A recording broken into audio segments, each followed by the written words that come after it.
Hello, good morning, जोहार। मैं राजू और आप देख रहे हैं 24 झारखंड न्यूज। चलिए जानते हैं झारखंड की आज की 25 मुख्य बड़ी खबरों को। नरेंद्र मोदी तीसरी बार संभालेंगे देश की कमान, शपथ ग्रहण समारोह में भाग लेंगे झारखंड बीजेपी के कई नेता। नरेंद्र मोदी आज 9 जून को तीसरी बार देश के प्रधानमंत्री बनने जा रहे। राष्ट्रपति भवन में आज शाम 7:15 में तीसरी बार मोदी प्रधानमंत्री पद की शपथ लेंगे। इस मौके पर मंत्रिपरिषद के सदस्यों को राष्ट्रपति द्रौपदी मुर्मू के द्वारा पद और गोपनीयता की शपथ दिलाई जाएगी। दिल्ली स्थित राष्ट्रपति भवन में होने वाले शपथ ग्रहण समारोह को लेकर झारखंड बीजेपी में खासा उत्साह देखने को मिल रहा। प्रदेश स्तर के कई बड़े नेता, विधायक और सांसद शपथ ग्रहण समारोह में भाग लेने के लिए दिल्ली रवाना हो चुके हैं। एनडीए के नवनिर्वाचित सभी 9 सांसद पहले से ही दिल्ली में हैं। नरेंद्र मोदी के साथ आज मंत्री पद की शपथ लेंगे चंद्र प्रकाश चौधरी। एनडीए संसदीय दल के नेता नरेंद्र मोदी आज तीसरी बार प्रधानमंत्री पद की शपथ लेंगे। नरेंद्र मोदी के साथ आज झारखंड के आरसू नेता चंद्र प्रकाश चौधरी की भी शपथ लेंगे। सूत्रों के हवाले से निकल कर आ रही खबर के अनुसार चंद्र प्रकाश चौधरी नरेंद्र मोदी के साथ आज मंत्री पद की शपथ लेंगे।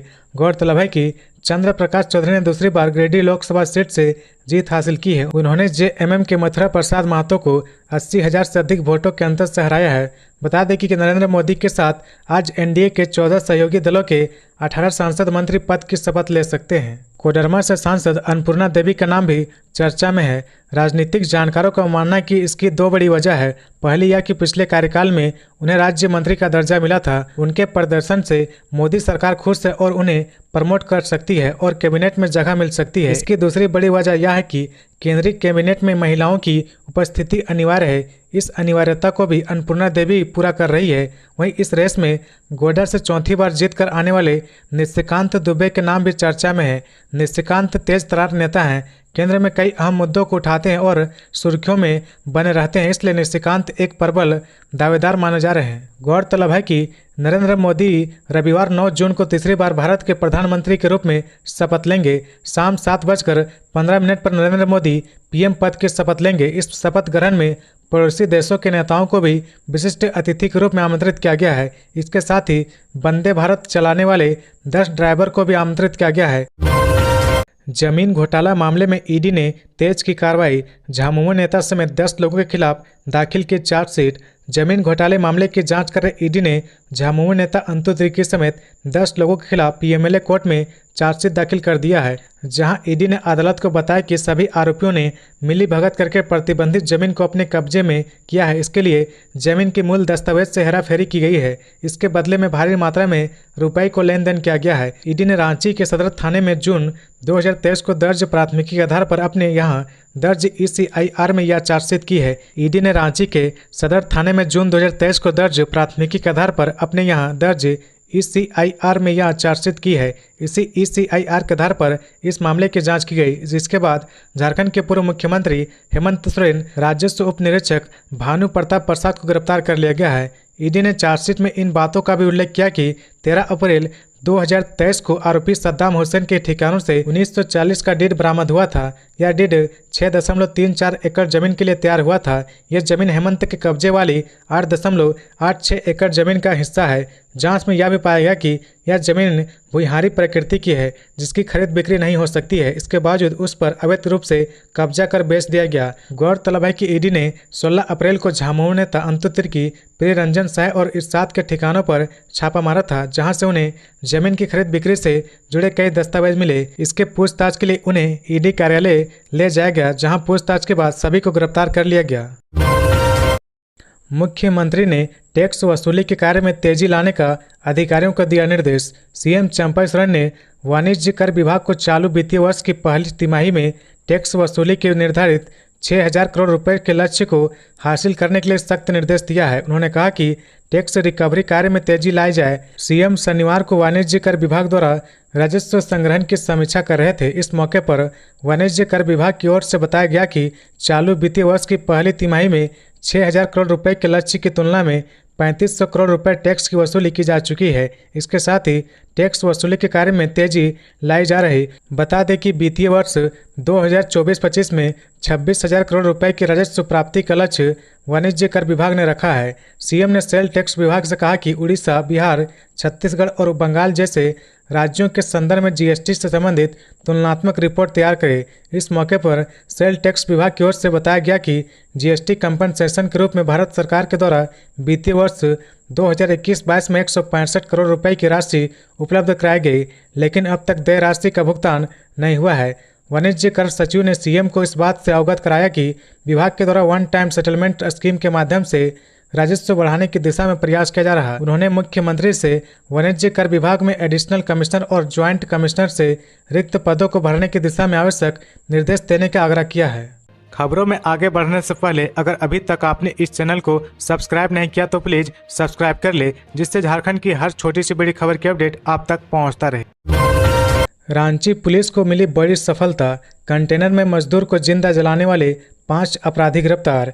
झारखंड की राजधानी रांची में बीएसएनएल के लिए ऑप्टिकल फाइबर बिछा रही कंपनियों के एक कंटेनर में मजदूर को जिंदा जलाने के मामले में पुलिस को बड़ी सफलता मिली है। इस केस में पुलिस ने 5 अपराधियों को गिरफ्तार किया है। पुलिस ने शनिवार को यह जानकारी दी है। इनके पास से पुलिस ने 7.65 mm की एक पिस्टल, 7.65 mm की 2 राउंड गोली, एक देसी कट्टा, 8 mm के 4 कारतूस, विभिन्न कंपनियों के 5 मोबाइल फोन लूटे गए हैं। 2 मोबाइल फोन और 2 मोटरसाइकिल बरामद किया गया है। पकड़े गए अपराधी रवि मुंडा और रुपेश मुंडा का आपराधिक इतिहास रहा। रवि बेड़ो का रहने वाला है, जबकि रुपेश रांची जिले के ही मैक्लुस्कीगंज थाना क्षेत्र का निवासी है। दुल्ली करमकोचा टाडोला के पास सड़क किनारे खड़े कंटेनर को अज्ञात अपराधियों ने आग लगा दी थी। इस कंटेनर में संजय भुइयां नामक मजदूर जिंदा जल गया था।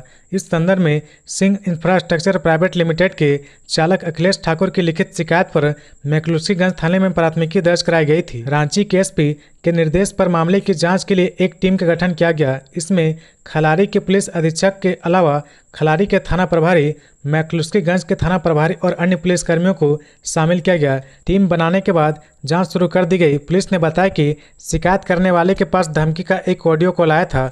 पुलिस ने ग्रामीणों की मदद से ऑडियो की आवाज़ की पहचान की। उसके आधार पर अभियुक्तों तक पहुंची और अन्य सूत्रों से घटना को अंजाम देने वाले की पहचान के बाद उनको गिरफ्तार कर लिया गया।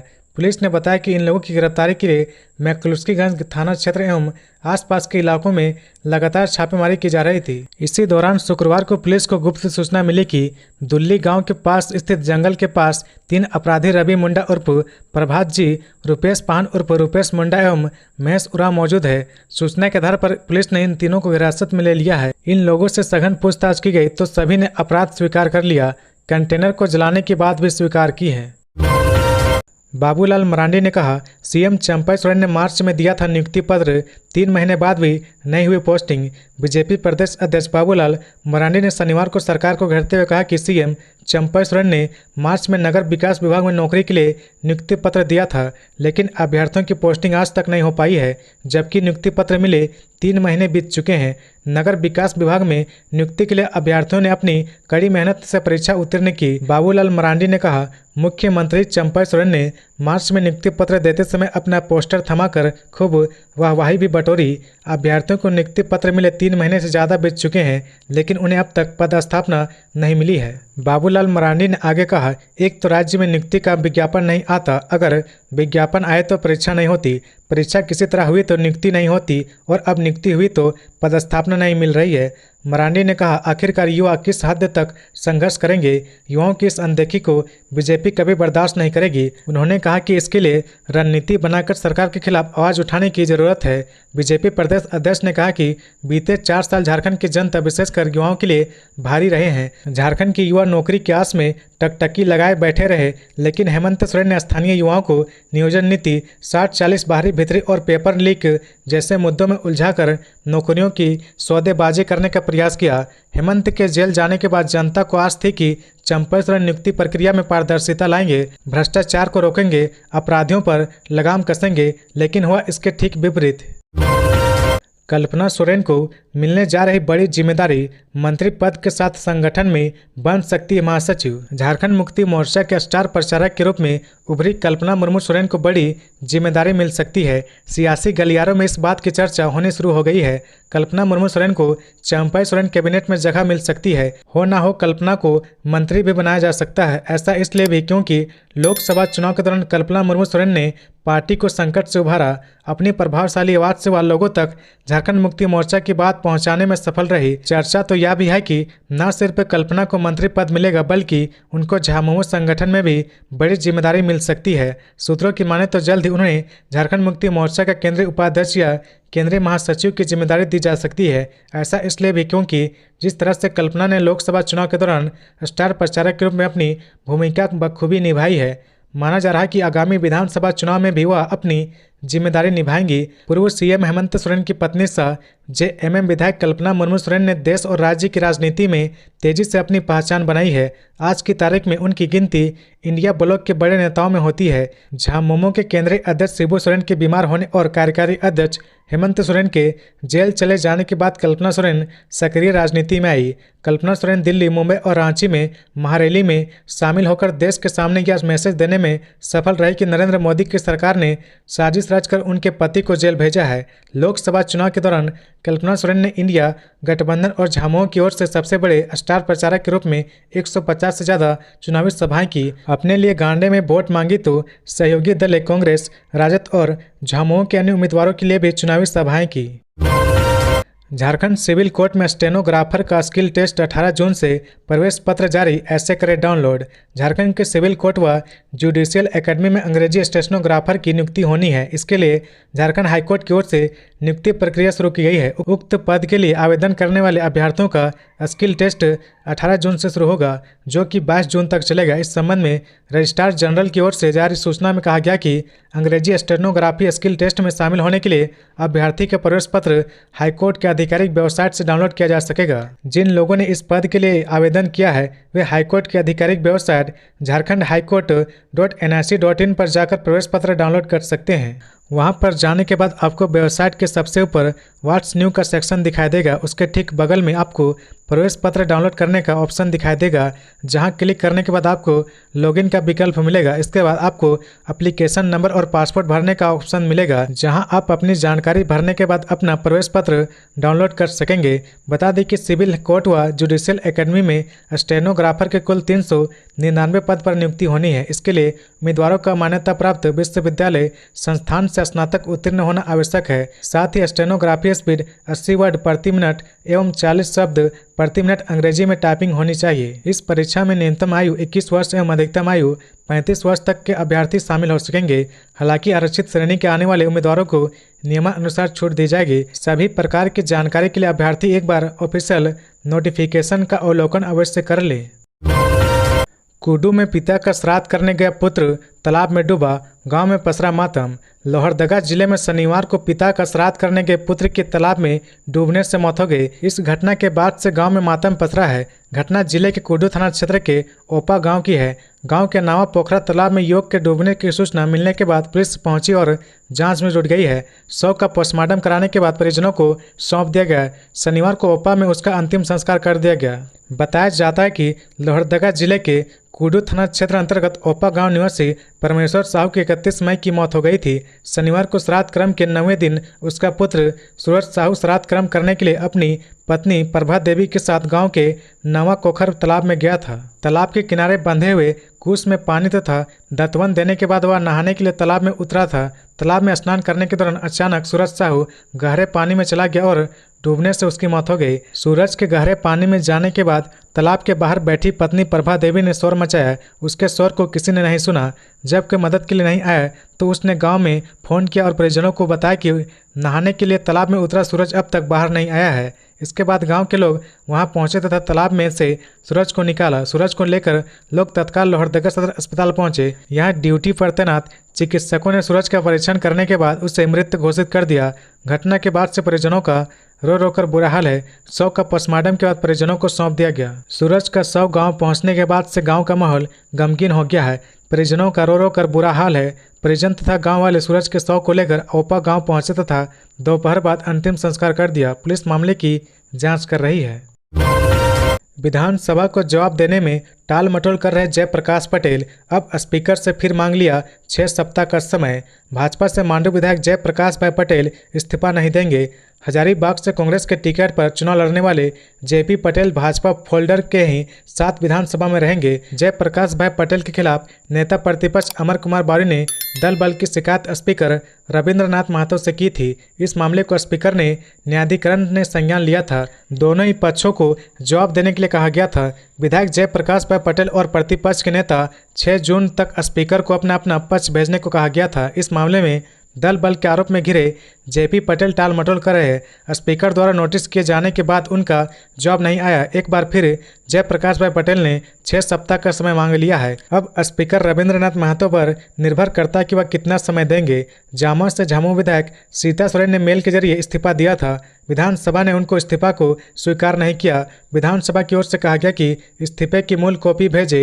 श्रीमती सीता सोरेन की ओर से विधानसभा को इस्तीफा की मूल कॉपी नहीं मिली है। इसके साथ ही सीता सोरेन ने विधानसभा के मेल आईडी पर इस्तीफा न भेजकर स्पीकर के व्यक्तिगत मेल पर भेजा है। झामुमो विधायक लोबिन हेम्ब्रम और चमरालिंडा बागी होकर लोकसभा का चुनाव लड़े। लोबिन को झामुमो ने निष्कासित कर दिया, वहीं चमरालिंडा को निलंबित कर दिया गया। लोबिन हेम्ब्रम और चमरालिंडा विधानसभा में झामुमो के ही फोल्डर में बैठेंगे। हालांकि इन दोनों विधायकों के खिलाफ विधानसभा को दल बल की शिकायत नहीं मिली है। पीएम मोदी के शपथ ग्रहण समारोह में शामिल होंगे झारखंड के loco pilot SP Tirkey, Vande Bharat के हैं चालक। प्रधानमंत्री नरेंद्र मोदी के शपथ ग्रहण समारोह में रांची रेल डिवीजन के लोको पायलट को आमंत्रित किया गया है। रांची हावड़ा व रांची बनारस वंदे भारत ट्रेन के लोको पायलट एएसपी तिर्की शपथ ग्रहण समारोह में भाग लेने के लिए शुक्रवार को विमान से दिल्ली गए। ज्ञात हो कि देश भर के 10 लोको पायलट को प्रधानमंत्री नरेंद्र मोदी के शपथ ग्रहण समारोह में शामिल होने के लिए आमंत्रित किया गया है। एएसपी तिर्की ने कहा कि उन्हें बहुत खुशी हुई जब यह जानकारी मिली कि शपथ ग्रहण समारोह में भाग लेने के लिए उन्हें आमंत्रित किया गया है। यह उनके लिए बड़े सौभाग्य की बात है। इसके लिए वह डीआरएम सहित रेलवे के वरीय अधिकारियों को धन्यवाद देते हैं। तिर्की ने बताया कि वह कुसई घाघरा में रहते हैं। वहीं रांची हावड़ा वंदे भारत ट्रेन टाटा तक और रांची बनारस वंदे भारत ट्रेन गया स्टेशन तक चलाते हैं। उन्हें राजधानी ट्रेन चलाने का भी अनुभव है। उन्हें बेस्ट रेलवे वर्कर का पुरस्कार भी मिला है। उन्होंने वर्ष 1990 में रेलवे में योगदान दिया था। स्कूली शिक्षा सीसीएल मिडिल और हाई स्कूल बरकाकाना से की है। इंटर की पढ़ाई डोरांडर से की है। वहीं आईटीआई गाजियाबाद से की है। उसकी पत्नी मेरी तिर्की गृहिणी है और पुत्री अंजलि तिर्की बैंक में नौकरी करती है। वहीं पुत्र अंकित तिर्की संत जेवियर कॉलेज में पढ़ाई कर रहा है। प्रधानमंत्री के शपथ ग्रहण समारोह के लिए देश भर से 10 लोको पायलट को आमंत्रित किया गया है। झारखंड में विधानसभा चुनाव की तैयारी शुरू। सीईओ के रवि कुमार ने पदाधिकारियों को दिया निर्देश। मुख्य निर्वाचन पदाधिकारी के रवि कुमार ने शुक्रवार को मुख्यालय स्थित सभागार में सभी जिलों के उप निरीक्षण पदाधिकारियों के साथ बैठक की। आगामी विधानसभा चुनाव में मतदान प्रतिशत बढ़ाने का निर्देश दिया। उन्होंने कहा कि आगामी विधानसभा चुनाव के लिए अभी से तैयारी शुरू कर दे। विधानसभा निर्वाचन के परिप्रेक्ष्य में मतदाता सूची के प्रकाशन का कट ऑफ डेट 1 अक्टूबर रखा जा रहा है। इससे पूर्व घर घर जाकर मतदाताओं का पुनरीक्षण कर ले। के रवि कुमार ने कहा कि राज्य में लोकसभा निर्वाचन निष्पक्ष, भयमुक्त और शांतिपूर्ण ढंग से संपन्न हुआ। इसमें सभी पदाधिकारियों कर्मियों ने अपनी महत्वपूर्ण भूमिका निभाई। इस बाबत लोकसभा चुनाव के दौरान बने बूथ अवेयरनेस समूह और ईएलसी समूह को सक्रिय करना होगा। उन्होंने निर्देश दिया कि सरकारी भवन आदि पर दीवार लेखन कर संबंधित बूथ लेवल ऑफिसर का नाम एवं नंबर आवंटित कराएं। पदाधिकारी 80% से कम मतदान करने वाले मतदान केंद्रों का स्वयं भौतिक निरीक्षण करें। के रवि कुमार ने कहा कि मतदान कर्मियों एवं मतदान कार्य में लगे वाहनों के मालिकों को साथ समय भुगतान सुनिश्चित करें। मतदान कर्मी के जान माल के नुकसान की स्थिति में परिजनों को भारत निर्वाचन आयोग के दिशा निर्देशों का पालन करते हुए अनुग्रह अनुदान सुनिश्चित करें। राज्य के 49 नगर निकायों के चुनाव के पूर्व ट्रिपल टेस्ट होना है। ट्रिपल टेस्ट के जरिए इन निकायों में ओबीसी के लिए आरक्षण तय किया जाएगा। नगर विकास विभाग इस बाबत राज्य पिछड़ा आयोग को पत्र भेजा है। इसके बाद राज्य पिछड़ा वर्ग आयोग द्वारा ट्रिपल टेस्ट के लिए विभाग को अनुशंसा भेजी जाएगी। आयोग के अध्यक्ष योगेंद्र प्रसाद ने बताया कि ट्रिपल टेस्ट के लिए एजेंसी चयन आदि के लिए विभाग को अनुशंसा भेजी जाएगी। आयोग अपनी रिपोर्ट के साथ तैयार है। उन्होंने कहा कि मंगलवार को आयोग की बोर्ड मीटिंग के बाद आगे की कार्रवाई की जाएगी। आयोग का प्रयास है कि जून में ट्रिपल टेस्ट की प्रक्रिया को पूरी कर ली जाए। इसके बाद ही स्थानीय निकायों के चुनाव हो सकेंगे। सीएम चंपई ने मंत्री आलमगीर आलम से वापस लिए सारे विभाग, इस्तीफे की भी चर्चा तेज। टेंडर कमीशन घोटाले में जेल में बंद है मिनिस्टर। जेल में बंद मंत्री आलमगीर आलम के सारे विभाग मुख्यमंत्री चंपई सोरेन ने वापस ले लिए हैं। आलमगीर आलम टेंडर कमीशन घोटाले मामले में जेल में बंद है। अब सीएम चंपई सोरेन उसके सारे विभाग से जुड़े सारे कामकाज देखेंगे। इसको लेकर मंत्रिमंडल सचिवालय एवं निगरानी विभाग ने अधिसूचना जारी कर दी है। विभागीय सचिव वंदना दादेल के हस्ताक्षर से जारी नोटिफिकेशन के अनुसार सीएम के पास पूर्व से आवंटित विभागों के अतिरिक्त खुद सीएम के सलाह से उसमें आंशिक संशोधन करते हुए संसदीय कार्य विभाग, ग्रामीण विकास विभाग, ग्रामीण राज्य कार्य विभाग और पंचायती राज्य विभाग आवंटित किया गया है। पूर्व से आवंटित सभी विभाग सीएम के पास यथावत रहेंगे। दरअसल जब केस कांड मामले में मंत्री आलमगीर आलम को गिरफ्तार किया गया है तब से विभाग के कामकाज लगभग ठप पड़े हैं। वहीं देश में चल रहे चुनाव की वजह से लागू आचार संहिता के कारण इस पर कोई निर्णय नहीं हो पा रहा था। अब आदर्श चुनाव आचार संहिता हट गया है। सीएम ग्रामीण विकास विभाग में तेजी से काम करना चाहते हैं, इसलिए विभागों को अपने पास रख लिया है। गिरफ्तार किए जाने से जेल जाने तक के दौरान आलमगीर आलम ने इस्तीफा नहीं दिया है, इसे लेकर चर्चा भी चल रही थी। वहीं अब सूत्रों का कहना है कि अब मंत्री आलमगीर आलम इस्तीफा दे सकते हैं। बताया जा रहा है कि आचार संहिता की वजह से किसी को मंत्री नहीं बनाया जा सकता था, इसलिए वो मंत्री बने रहे, लेकिन अब वो इस्तीफा दे सकते हैं। चर्चा इस बात की भी है कि कांग्रेस मंत्री का अपना कोटा नहीं छोड़ना चाहता। ऐसे में कांग्रेस कोटे से ही कोई मंत्री बनाया जा सकता है। बता दें कि ईडी ने 6 मई को मंत्री आलमगीर आलम के पीएस संजू लाल और उससे जुड़े लोगों के ठिकाने पर छापेमारी की थी। इसमें 32 करोड़ 20 लाख रुपए अवैध कैश बरामदी की गई थी। इस मामले में 15 मई की शाम मंत्री आलमगीर आलम को ईडी ने गिरफ्तार किया था। इससे पहले उनसे 14 और 15 मई को कुल मिलाकर करीब 14 घंटे पूछताछ की गई थी। ईडी ने कोर्ट को बताया कि ग्रामीण विकास विभाग में टेंडर कमीशन घोटाले में इंजीनियर, अधिकारी व मंत्री का एक संगठित गिरोह सक्रिय था। चीनियों के साथ मिलकर भारतीयों को चूना लगा रहा था रांची का योगेश, ठगी में फिक्स था कमीशन। साइबर अपराध थाने की पुलिस ने फर्जी पुलिस अधिकारी बनकर व्हाट्सएप पर ब्लैकमेल कर ठगी करने वाले गिरोह के 5 सदस्यों को गिरफ्तार कर लिया है। गिरफ्तार आरोपियों में पश्चिम बंगाल के पुरुलिया स्थित बांकुड़ा का विशाल शर्मा, झारखंड के रांची के हरमू का विशाल वर्मा, हाउसिंग कॉलोनी हरमू का आशीष कुमार, पांड्रा ओपी क्षेत्र के बाजरा का रहने वाला अंकित कुमार अग्रवाल व हरमू रोड किशोरगंज के मकान संख्या 70 का निवासी योगेश अग्रवाल शामिल है। पुलिस की जांच में यह स्पष्ट हुआ कि गिरफ्तार योगेश अग्रवाल इस गिरोह का मुख्य प्रमुख है, जो फर्जी पत्ते पर बैंक खाता खुलवाता था और उसे चीन के साइबर अपराधियों को सप्लाई करता था। इन खातों में अवैध लेन देन होता था, जिसको भी साइबर अपराधी एक दूसरे के खाते में हस्तांतरित करते थे। इस मामले में साइबर अपराध थाने में 3 जून को 2 अलग अलग प्राथमिकियां दर्ज हुई थी। इसमें एक प्राथमिकी सामलोंग रांची के मनीषा प्रकाश व दूसरी प्राथमिकी बरियातू के रविकांत मिश्रा ने दर्ज कराई थी। इन दोनों प्राथमिकी में आए नए तथ्यों के आधार पर साइबर अपराध थाने में 5 जून को तीसरी प्राथमिकी दर्ज कराई गई। रांची के बरियातू निवासी रविकांत मिश्रा को व्हाट्सएप पर ट्राई सीबीआई दिल्ली पुलिस के सीनियर अधिकारी बनकर साइबर अपराधियों ने फोन किया था। अपराधियों ने उनसे कहा कि उनके मोबाइल नंबर के विरुद्ध अवैध विज्ञापन, उत्पीड़न व इनके बैंक खाते के विरुद्ध अवैध लेन देन का मामला दर्ज हुआ है। उक्त केस को मैनेज करने के लिए पीड़ितों को अलग अलग बैंक खाते में पैसे जमा करने के लिए बोला।